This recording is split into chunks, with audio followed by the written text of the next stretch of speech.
Hello बच्चों, कैसे हो सब लोग। ये वीडियो उन सभी बच्चों के लिए है जो क्या है सीएस एग्रीक्यू के दिसंबर 23 एग्जाम में अपीयर होने जा रहे हैं। जैसे कि आपको पता है बहुत ही थोड़े दिन रह गए हैं। अब जो बच्चे सेकंड ग्रुप में अपीयर हो रहे हैं, अगर हम बात करें न्यू सिलेबस के अकॉर्डिंगली, और जो बच्चे ओल्ड सिलेबस में हैं ग्रुप वन में मॉड्यूल वन में अपीयर हो रहे हैं, टेक्स्ट लॉ के रिलेटेड ये पूरा का पूरा वीडियो होने वाला है। किस तरीके से इंपॉर्टेंट चैप्टर आपके कौन कौन से हैं और किस तरीके से आपको स्टडी करनी चाहिए अब लास्ट कुछ दिनों में, वो मैं आपको कंप्लीट चर्चा करने वाला हूँ। और जो बच्चे हमारे चैनल में नए हैं, चैनल को सब्सक्राइब करना और बेल आइकन दबाना मत भूलिएगा। और प्लीज़ वीडियो को लाइक जरूर करिएगा, मोटिवेशन मिलती है हमें। और कमेंट करके बताइएगा इसके अलावा आपकी कोई क्वेरी हो तो चलिए स्टार्ट करते हैं, ना ज़्यादा टाइम वेस्ट करते हुए। जैसे कि आपको पता है हमारा जो टैक्स लॉ का पेपर है उसमें दो सेक्शंस हैं। पहला सेक्शन हमारा है इनकम टैक्स का, वो 60 मार्क्स का है। दूसरा सेक्शन है इनडायरेक्ट टैक्स का, जिसमें जीएसटी प्लस कस्टम कुल मिला के 40 नंबर का है।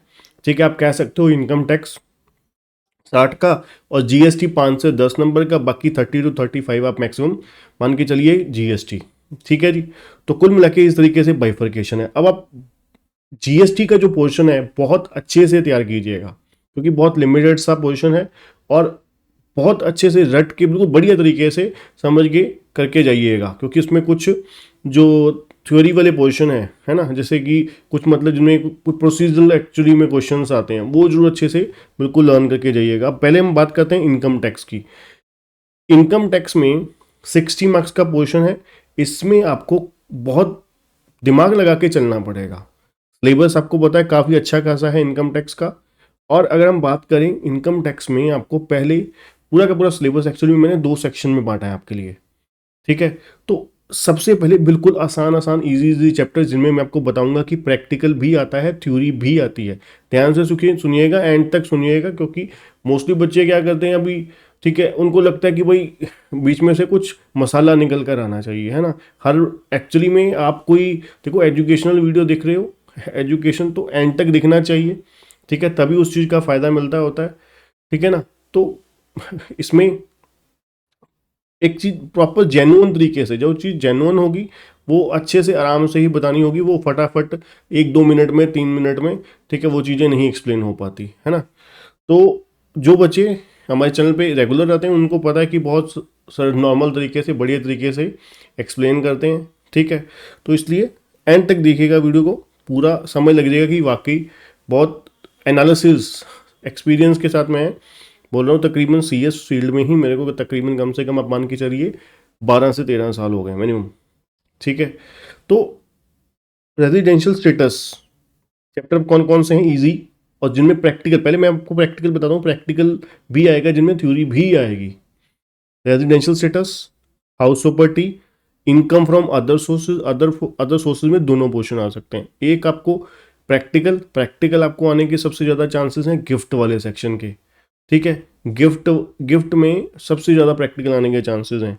उसके बाद setup and carry forward, practical और थ्योरी 100%, प्रैक्टिकल तो 101% आएगा ही आएगा। ठीक है, जैसे ये आपको पुराना पैटर्न आपको पता है रिटर्न का, अगर आपको आइडिया नहीं है बिल्कुल, इसमें 4 नंबर का थ्योरी का क्वेश्चन भी आ सकता है। ठीक है, पूरे पूरे चांसेस हैं। ठीक है, डिडक्शन और सेटअप एंड कैरी फॉरवर्ड, इन दोनों में से एक एक क्वेश्चन थ्योरी का भी जरूर आएगा ही आएगा। ठीक है ना, वो बोल देते हैं कि एक्सप्लेन कीजिए 80 जी सेक्शन, तो हम लोग तो जस्ट रीड आउट करके गए हुए हैं। ठीक है ना, तो थ्योरी आएगी, 101% आएगी। पास्ट रिकॉर्ड बोलता है, हिस्ट्री बोलती है सीएस कोर्स की। ठीक है ना, सवाल ही पैदा नहीं होता कि इनकम टैक्स में थ्योरी ना आए। ठीक है ना, तो उसके बाद जैसे कि आपको पता है 20% एमसीक्यू भी आने हैं।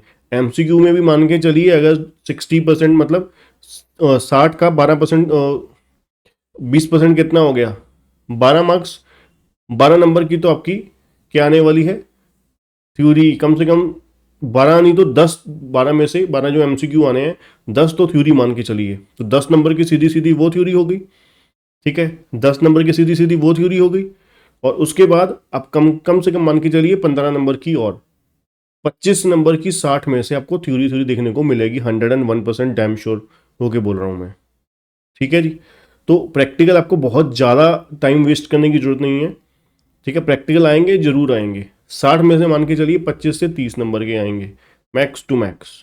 पर आपको पता नहीं है जितनी देर में आप थ्योरी बहुत इजीली तैयार कर लोगे। उसके जो प्रैक्टिकल टाइम लगता है उसके 1/4 टाइम में आप तैयार कर लोगे कम से कम 25 नंबर की थ्योरी। 1/4 को भी छोड़ो, 1/5 या 6 टाइम पीरियड में। इसलिए इस तरीके से दिमाग लगा के एनालिसिस करके चैप्टर को, पूरे सब्जेक्ट को बांटना सीखिए। ठीक है। उसके बाद return of income, deduction. Return of income में भी जरूर आएगा। रिटर्न ऑफ इनकम में कौन कौन से सेक्शन, जो return of income, assessment of income में बहुत सारे सेक्शन है ना। एक तो रिटर्न ऑफ इनकम वाला पोर्शन है, एक असेसमेंट वाला पोर्शन है।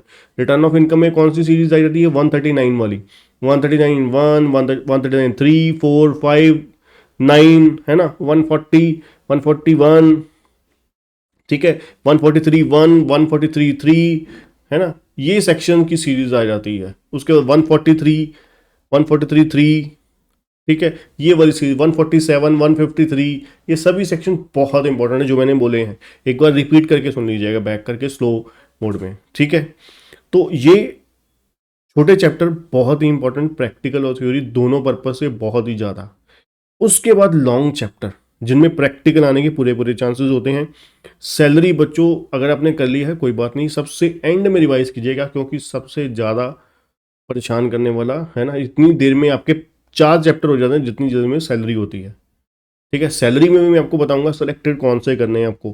पीजीबीपी में मैं आपको एक अलग से वीडियो बनाऊंगा कि कौन से चैप्टर आपको पीजीबीपी सेक्शन जो है पीजीबीपी में बढ़िया से करके जाने हैं। मैं 101% कहता हूं कि आपका अगर 10 नंबर का क्वेश्चन आया तो 9 नंबर उन्हीं सेक्शन में से ही आ जाएंगे आपके। ठीक है जी। उसके बाद कैपिटल गेन में 54 की एग्जाम्पशंस रट लीजिएगा, बहुत सिंपल हैं बहुत। वहां में से एक थ्योरी क्वेश्चन भी आता है जरूर। ठीक है जी, थ्योरी क्वेश्चन भी आता है। ठीक है, तो वो जरूर करके जाइएगा। और उसके बाद जो स्पेशल केसेस होते हैं, स्पेशल केसेस कौन से?